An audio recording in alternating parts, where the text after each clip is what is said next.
Bonjour, bonjour, salamoun, salamoun. Aujourd'hui, une deuxième vidéo de lecture à la demande de certains d'entre vous. Mais avant tout, je tiens à vous remercier de tout mon cœur pour les messages que vous m'envoyez en privé sur Messenger ou que vous publiez sur le mur Facebook pour me remercier, pour m'encourager.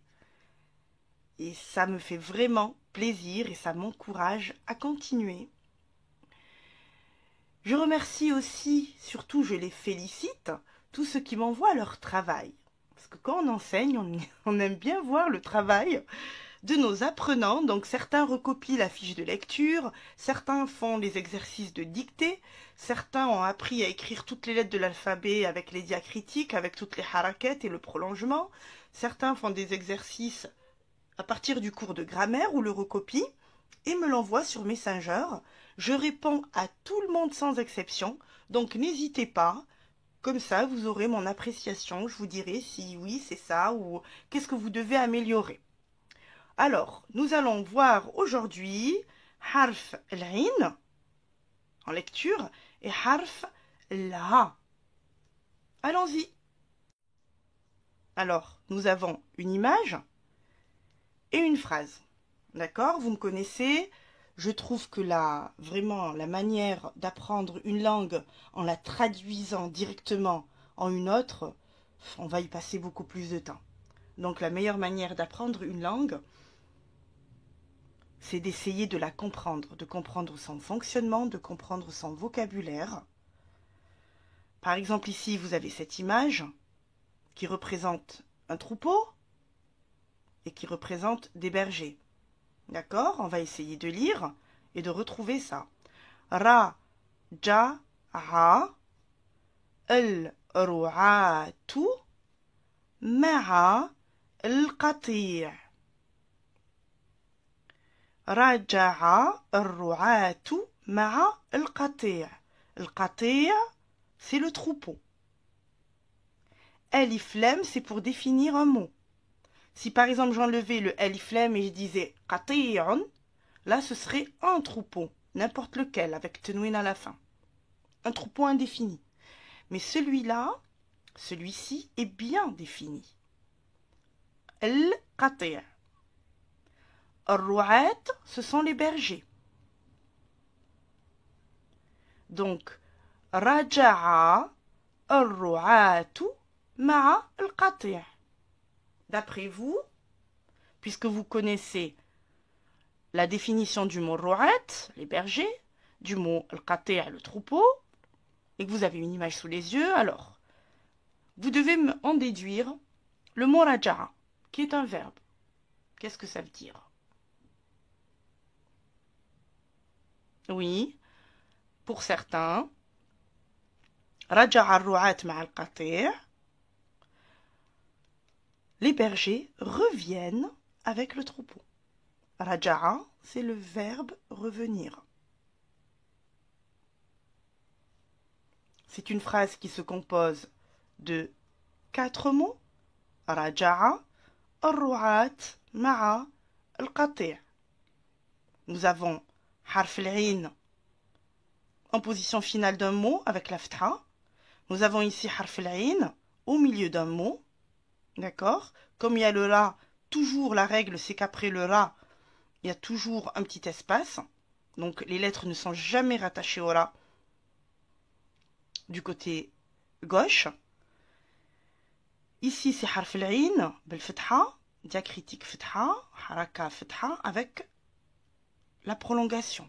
Ru'at. D'accord? Raja'a ar-ru'at ma'a al-qati'. Raja'a ar-ru'atu.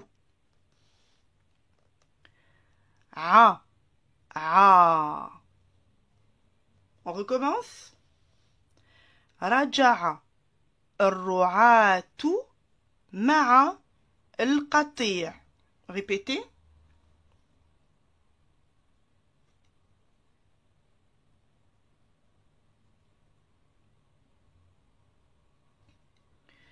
Écoutez. Raja'a. À vous. Prononcez-le. Essayez de le prononcer le plus proche de ma prononciation. Raja'a. الرعاة مع القطيع. Maintenant, toute la phrase. رجع الرعاة. Ou bien on va s'arrêter à ces deux mots. رجع الرعاة. À vous. مع القطيع. رجع الرعاة مع القطيع. رجع الرعاة. ع ع ع عو عي. C'est la même lettre écrite de différentes façons. Vous pouvez reprendre les vidéos, apprendre à lire et à écrire les différentes lettres de l'alphabet pour harf al-ain et le rin. La lettre qui s'écrit de la même façon et qui prend un point. Et vous retrouverez les différentes positions des lettres. Chaque leçon complète les premières. Chacune de mes vidéos complète la playlist apprendre à lire et écrire les différentes lettres de l'alphabet. Je vous l'ai dit, attention, fortifiez vos bases, connaissez bien votre alphabet et les harakat. Puis après, ça va aller très très vite. Alors, on y va. Ra, rou, ri. Ra, rou, ri. عن تنوين بالفتحة. عن تنوين بالكسرة. عن تنوين بالضمة. Allez, je vais prononcer, je vais lire et à vous de répéter après moi. Ra, rou,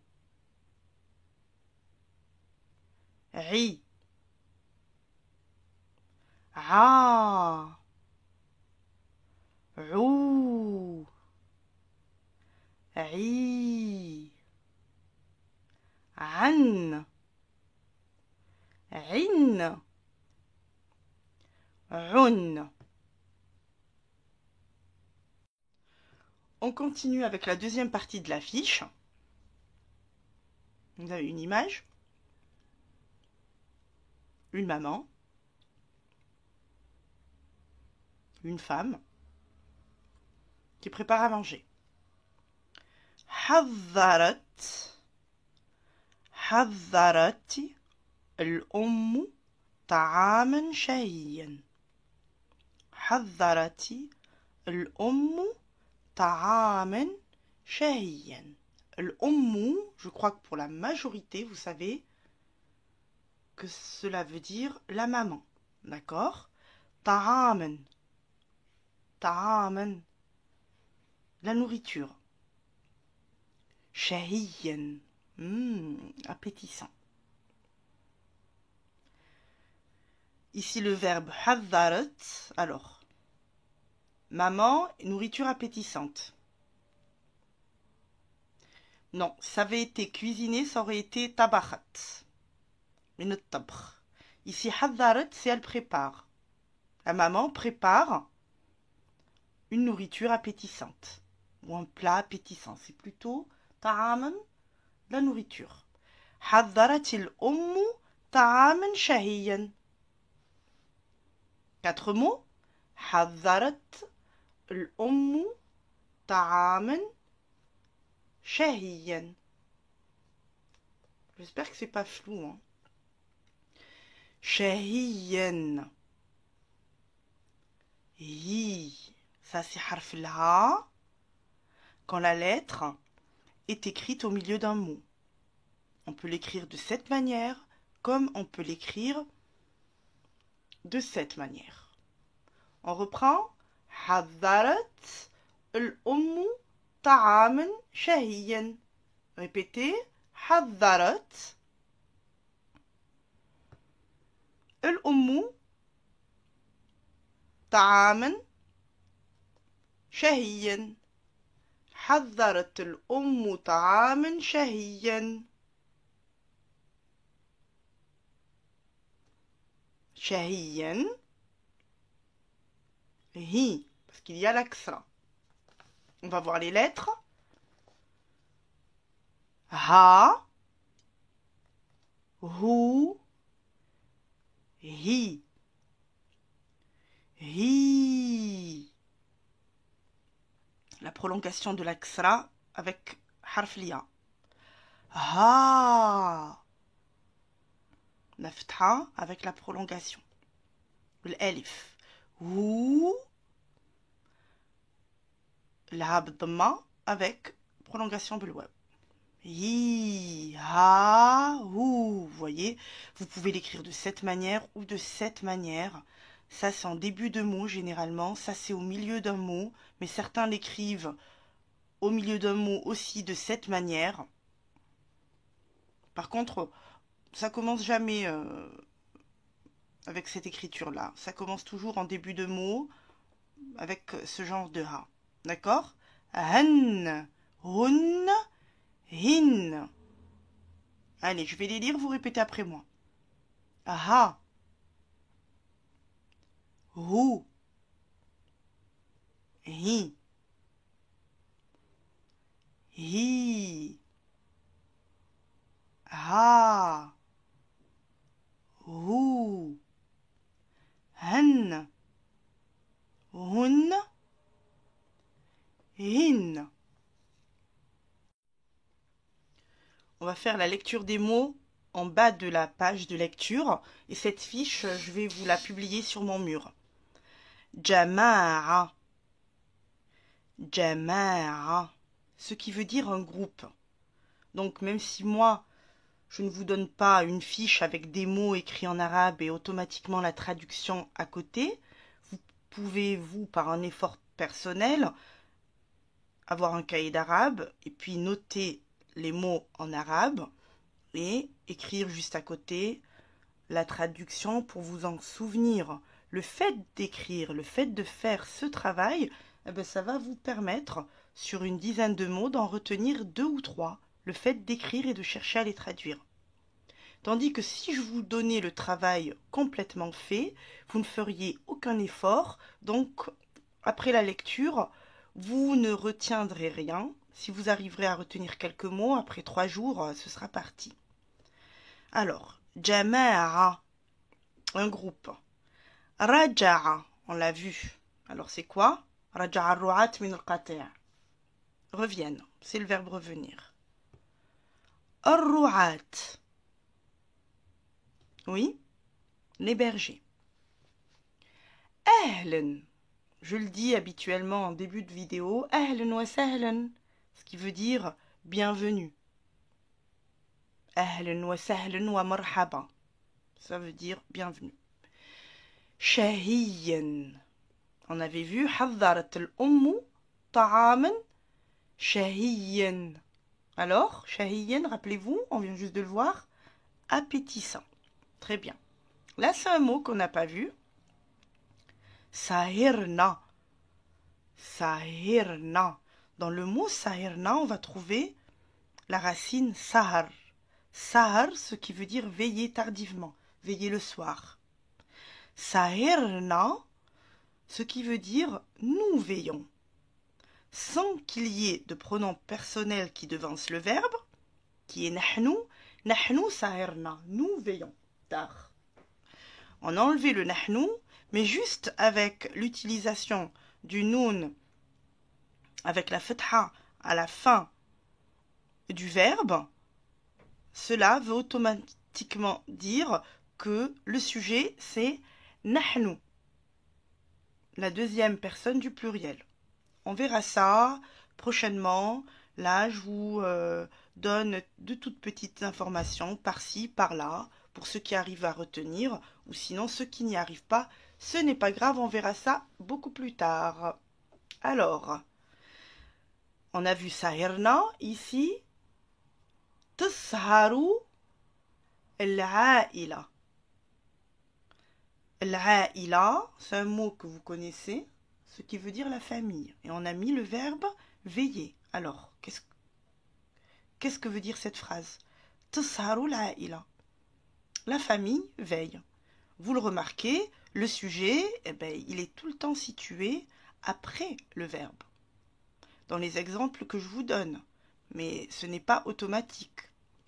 Mais par contre, c'est rare. En français, on commence toujours par le sujet, ensuite le verbe. En arabe, c'est le verbe, ensuite le sujet, mais ça dépend aussi, hein, c'est pas une règle. Ta'amun, pardon, ta'amun shahiyun. Ta'amun shahiyun. Ta'amun, on l'a vu, la nourriture. Shahiyun, appétissant. Alors, il n'y a pas alif lam ici, comme il n'y a pas alif lam ici. On aurait pu dire ta'amu shahi, la nourriture appétissante, le repas appétissant. Mais ici, c'est ta'amun shahi, ce qui veut dire une nourriture appétissante, indéfinie. Yarja'u ar-ra'i bil-qati'. Alors, nous avons vu tout à l'heure ar-ru'at, qui est un mot pluriel, les bergers.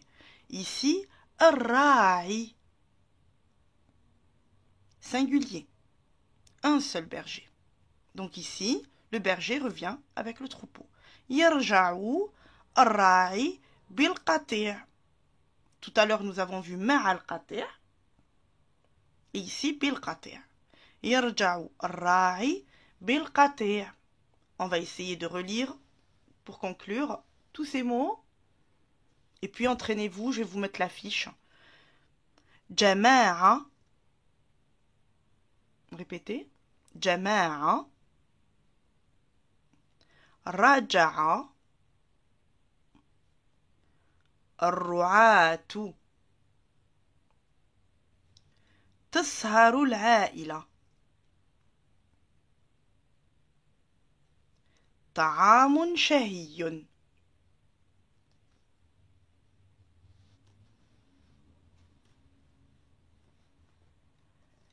أهلا. شهيا. سهرنا. يرجع الراعي بالقطيع. Pour conclure tout ça, nous allons faire deux petits exercices. Alors, la consigne de l'exo numéro 1.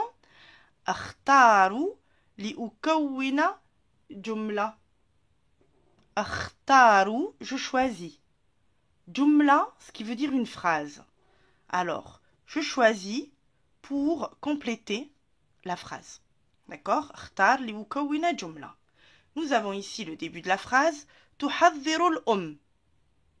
On a vu tout à l'heure. حضرت الأم. Ça y est, elle l'a fait, elle a préparé le repas.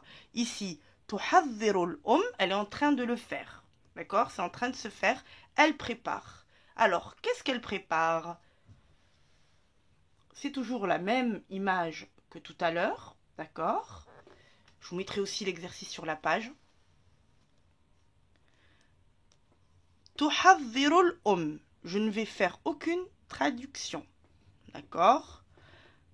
طعام العشاء. Allez, je vais vous aider quand même. L'asha, le dîner. Qahwa, vous savez ce que ça veut dire. Sabah, ça aussi je pense, c'est le matin. Shay, c'est le thé. D'accord? Sahara, nous l'avons vu tout à l'heure. La soirée. C'est pour la soirée, pour la veille. La veille, c'est-à-dire pour la veille, veiller en soirée. Alors, Ta'am al-asha, qahwatu sabah, shayu sahara. À vous de me dire et de me dire, est-ce que vous allez compléter cette phrase avec numéro 1, numéro 2, numéro 3 par rapport à l'image qu'il y a juste à côté. Exercice numéro 2. Vous avez ici اختار البطاقة المناسبة. Je choisis l'étiquette qu'il faut. Nous avons ici الشاي, d'accord? Et nous avons ici le mot القهوة. D'accord? Nous avons ici لذيذة, succulent, ce qui veut dire, ici c'est au féminin, succulente. لذيذ, لذيذ, succulent au masculin. Pour ceux qui suivent mes cours, leçon de grammaire numéro 3, je crois, Talmorbuta, marque du féminin. لذيذة, marque du féminin, لذيذ, Il n'y a pas de tamrbota, donc c'est un mot masculin. Alors, votre travail, c'est de choisir l'étiquette qui convient. Alors moi, ce que je vous propose sur votre cahier d'arabe, c'est d'écrire le mot shay et de me dire et d'écrire à côté, est-ce qu'on va dire shayu lavidatun ou bien on va dire shay laviv. Et puis de faire pareil, vous allez écrire le mot le qahwa et vous allez mettre à côté le mot qui convient.